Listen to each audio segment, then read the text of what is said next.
military strategists have overlooked humanity's most lethal arsenal.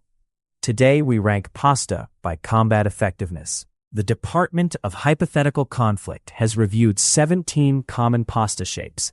Each was scored on reach, mass, structural integrity, and what analysts call psychological deterrent value. The findings are sobering. We begin with fusilli. Long admired for its corkscrew geometry, fusilli is, in tactical terms, a coward. It deforms on impact. It bounces. Field engineers describe it as essentially a spring with self-esteem issues. Combat rating, low. Recommended only for ambushes against other fusilli. Rigatoni performs better. Its ridged barrel structure resists compression, and its hollow core can, in theory, be filled with sand for additional weight.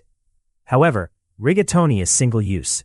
Once deployed, it is no longer rigatoni, it is debris. Analysts list this under morale concerns.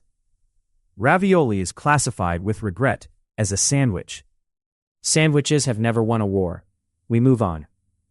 Orzo initially scored poorly, given that an individual grain is roughly the mass of a doubt. But the report is clear. In volume, orzo is devastating. Footing collapses. Boots fill.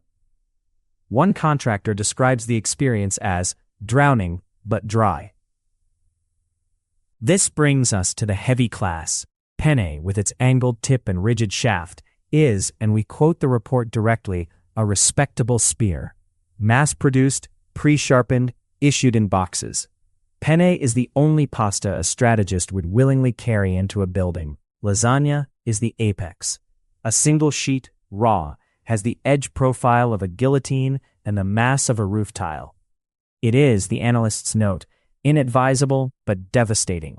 Deployment requires 2 hands and a forgiving conscience. One pasta has been excluded from the rankings entirely: spaghetti. The committee declined to comment, citing only obvious reasons, and asked that the question never be raised again. The findings are conclusive. Humanity has been eating its weapons for 400 years. We regret to inform the kitchen.